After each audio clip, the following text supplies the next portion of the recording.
All right, this is James with the Everyday Ham here with Steve, N8AR, good friend. Hello, everybody. Creator of Kits for Ham. We'll make sure we get the web address here for you. And then, Steve, what's been new? We know you're the maker of SHARI, some popular Allstar nodes. But what's been new at Kits for Ham these recent days? Well, we have some new Pi5 units now. They're in two different cases, and this one is in what we call the Neo case. We had a Pi4 in the Neo case, and the Neo came out with a new case for the Pi5. The neat part about this is that they've added a cooling fan interior to the case. Oh, and that's new for the Neo case with yeah, the that's Pi5? new for the Pi5 Neo case. So the case itself is a heat sink. Yep. In the Neo cases, so the case does get warm because that's the purpose to be a Neo case, but because of the Pi5, they've added an internal fan, and that fan is thermally controlled, and it holds the temperature of the CPU, the one that you'd read if you were looking at your readouts, at about 50 degrees C. So the case will feel warm, but it's taking care of the internal temperature of the CPU with the fan.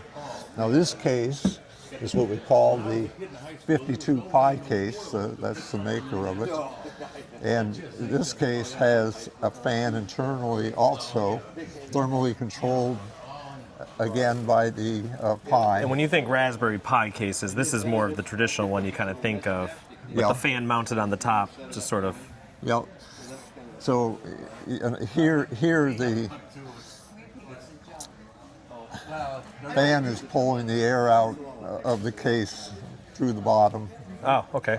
Through the bottom of the case. So you get a little airflow through. Yep. Yep. And this case also, we can put an internal fan also. There's the approved Raspberry Pi fan that goes right on the CPU. We can also put that in there for the 4 gigabyte and the 8 gigabyte Pis, which run even warmer. Okay. So for the 4 and the 8, we can put the fan in there for the 2 gigabyte Pi. And what's the recommended minimum standard for the Raspberry Pi 5 in terms of gigs? Well, that's on the Allstar Link website. I don't remember exactly. That's okay. But what turns out that the ASL3, which has become the most popular right now by the people we've been Which is talking awesome, to, actually, too, the ASL3, The ASL3 image will even run on a Raspberry Pi 2W. I was going to say, you make a little kit for that. And that's also, I have one of those that I carry with me when I go mobile. And I use my phone's hotspot to connect it. That's the Raspberry Pi 2W in there. And of course, the 2W is a lot less RAM.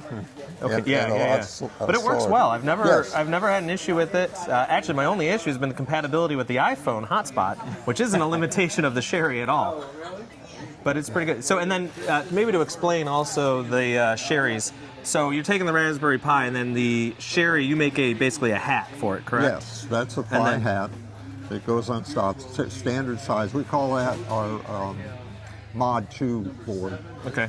It has options, so if somebody's a maker that doesn't like our cases and wants to do something different with it, we have options on it so that you can put a vertical antenna on it, or you can put an antenna out the end. And as a matter of fact, it's the same one that's used in what we call our Unistorm case, and here's a case where we brought it out the end. But this same one is available with the antenna coming out the top. And then if people aren't familiar as well, you sell them as a kit. So if you're someone that wants to build one of these, you can get it in an unassembled version. Right. And then you also sell assembled versions. We have kits, assembled, and we'll also do the setup if you want us to do that. Oh, I didn't actually know you guys did the setup as well. We do the full service. Full setup if you'd like that. Also, we install the operating system, plus currently we're installing Supermon at the same time for when we do that service. And that also then includes the a micro SD card, a 32 gigabyte micro SD card in that service of the setup. And I think it's important to point out as well, this is the official, kitsforham.com. That's right. Numeral 4 is the official SHARI place to buy them. Yeah, so if you want a real SHARI, Kits for Ham with Steve is the place to go and to order those as well. We've been cloned. Yeah, so if you go to Amazon, you see a SHARI, you want to go to Kits for Ham and purchase that one. Yeah, we've been cloned and it's sold on Amazon, and I think also. Because I don't think people also understand, one of the best parts of buying an actual SHARI is the service from Steve and family that really comes with it, because your support has always been top notch. It's amazing the number of people who stopped, and of course I don't remember everybody, but you helped me in Pennsylvania. I'm from here, I'm from there. Yeah, we'll Zoom with you and help you get the setup right. Yeah. Fix all the problems. If you build a kit and you can't get it working, we can't get it working while working with you on Zoom, send it back, I'll fix it. No charge, get it back to you. Yeah. So you're guaranteed to have a working kit when you get done. And when I built my kit too, I'm trying to remember, I think it was the Raspberry Pi 4, I think the old Neo case as well. Guy. That would have been it, yeah. And I don't have a lot of experience with kit building at that point. And I was able, with the instructions provided, to get it assembled and get it built and get it functioning. So I was actually very pleased with the level of instructions you provided. And then, of course, for setting up the Allstar and the ASL3 and Supermon, there's a lot of YouTube videos that I also used. I followed your instructions and also watched some YouTube videos as well. And it was pretty good. And then I was up and activating. And that time I didn't have an antenna on my house either. So I was really, to get back to the our repeater, I was using this as my primary, and it was fantastic. Yeah, I mean, I moved 28 some miles from the repeater, and I no longer can get in with HC. But I walk around the basement, and we have the repeater with the Allstar on. We actually use Allstar on our repeater as a controller also. Allstar makes an excellent controller. I wanted to say one more thing about assembly. What you're soldering, you're not soldering on any SMD parts or anything, you're soldering through-hole parts. Yes. Which again, for the beginner, was very nice. Yes, through-hole parts, with the exception of the little radio module, which is what are called castellated holes or castellated connections. That bothers some people, so we provide a service for that. For $5, we'll put that on and get it centered exactly. And I've installed 2 of them, and they're not that tough. So no, they're not that bad. You can do it. However, the service is nice. Well, a couple of them that I've seen back, I had to remove and reinstall. Nice. But we do that. It's not a problem. Steve can get you set up. If you want to try and do it, we'll get it working for you if you mess it up. Just don't use plumber's flux. Plumber's paste, no. We did have that one time. Wrong stuff. Yeah. And then how much is, so we've talked about the Neo case, how much is the, if y'all wanted an assembled version of this, how much is that going to run me usually? That's $255. Okay. If I got that right. And we got our cheat sheet here for the pricing, so hold on. Yeah. Here it is. Okay. $255 Nice. with the 2 gig Pi. Oh, okay, nice. We also have the 8 gig, 4 gig, and the 8 gig Pis. I think the 8 gig puts another $80 on it. It's much more expensive. Yeah, and then for those that don't see it, it's a sturdy piece of kit. Yeah, and that's way more than you need for this. But there are many different things you can do with Allstar to do other things with it. One of the big ones is something called DV Switch.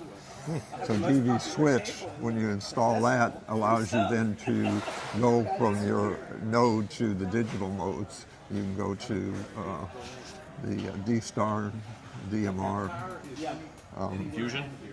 Fusion, C4 FM. I guess C4 FM, that's right. Yep. C4 FM to be technical. So and that's DV Switch. I think it's dvswitch.org. I believe Steve so. N4IRS and his brother do that. And there's weather stuff you can put on. I have seen that, yeah. There's many different things besides Supermon. There's a new one called Scan that you can put on to talk to people about. I really like that. Okay. There's apps you can get for your phone that Node remotes you can buy to control the Node remotely. Yep. And I got one of those actually too. There's a there's, couple options out there for iOS and Android. Android with DV switch allows you to get into Allstar from your phone, from your Android phone, and what's the Apple one? Can't remember. Edit that out. We'll fix it in post. But no, it is an awesome hobby. So like if you're looking for either a kit to build, just to kind of tinker, you want an Allstar node. I mean, obviously one of the best around. But also if you get bored with your Allstar node, like me, where I now have a more robust antenna system for 2 meters, and I can do some other hobbies with it too. So it's not going to just sit on a shelf somewhere. Yeah, it's great for, particularly for like our club where we have a repeater with a wide area of people, and some of them are just not in a good area to get into the repeater without outside antennas and HOAs, but you can be part of the club and you can go on vacation. I checked in. Yeah, you do. Down here. Yeah, we do. When the South Line Club goes to Hamcation, we had one of our Sharis there, and we were talking back to the N8SL South Line Club. And people were asking us how the show's going, what's going on, can you pick me up, X, Y, and Z, and it was actually pretty fun from a club perspective. One more thing I'd like to talk about engineering on this is one of the issues with these kind of nodes is you have RF that you're generating locally, and that RF can mix and do things that cause interference. And the two big problems are that RF can get into some of the switching power supplies, and it gets AM modulated, and that plus the other ends up giving you hum and buzz and noise. And so one of the things we do is with every unit that we build and sell, or with every kit, we provide a ferrite that goes onto the power supply, right at the power supply, and it knocks that down by about 30 dB. The other issue that you have is that the USB between the Raspberry Pi and the Allstar node is coming at a frame rate of 1 kilohertz, and that can get AM modulate things, and you can hear the whine. And there's things you can do about that. Our boards, when they're our Mod 2 board in particular, and our Pi Zero board, have a 4-layer PCB. We bury the layers, and also we use common mode rejection ferrites on that USB connection, and so it makes them very quiet for those kind of problems. So, people build their own, and sometimes you get into issues with that kind of noise getting picked up. So, we spent a lot of time trying to get noise out of them. And this is why you buy from Kits for Ham. So, okay, well, thank you, Steve. Sure. I appreciate it. Yep. And then I guess the tagline is work the world with your handheld, right? So get out there and you go. Check out the websites. Yeah, Bob was saying he demoed Australia to his kids the other day. He said, anywhere in the world, where would you like to talk? And they said, oh, how about Australia? Okay. There's a lot of Allstar in Australia. And we have sold a lot of SHARI units to Australia also. Nice. All right, one more thing for Kits for Ham is the Morty. So, Steve, can you explain the Morty to us and what it is? A Morty is a Morse code and RTTY keyer. It has in it a sketch that does the same thing as K1EL.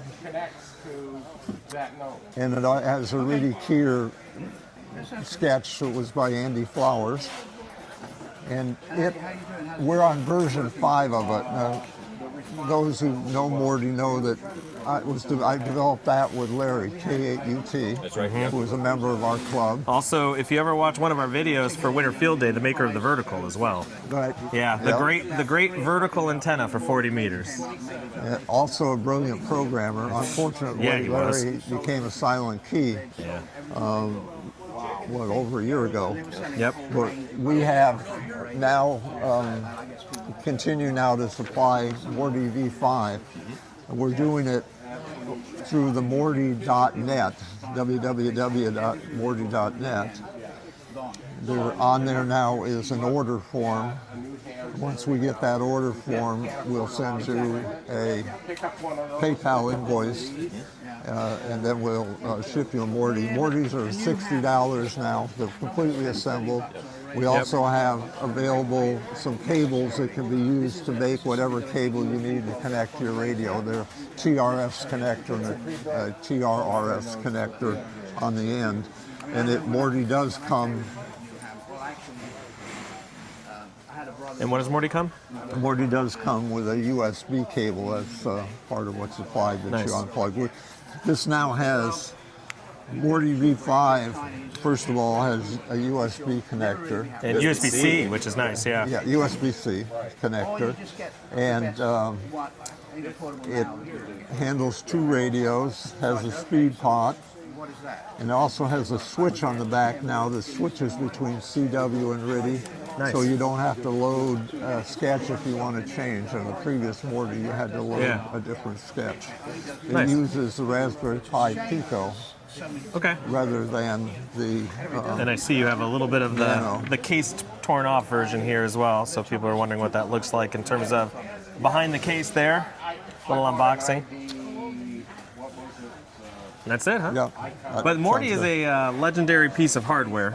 Yep. I know when I first got into ham radio, people were talking about Mortys, and then I found out you were one of the creators with Larry on the Morty too, and I thought that was so cool. So definitely check it out. If you're doing CW, particularly in contesting, and to have not a newer radio, because I guess the newer ones have the. Yeah, but it's still a good solid piece of hardware that adds some functionality for you as well, especially for those mobile operators. And then where'd you say the website for the Morty was? It's www.morty.net. Okay, and it's MORTTY. As in Morse code and RTTY. MORTTY. One of the things that Larry was excellent at was coming up with names. So Clever names. He did a good job. He also was doing Freakeasy on his own, which is available now from KK1L, I believe. Is taken over the Freakeasy project. Yeah. Well, thanks again, Steve, and good luck with the show. And we'll see you back home here shortly too. So the everyday ham. ham. Yeah, there we go. Just ham, right? Yeah.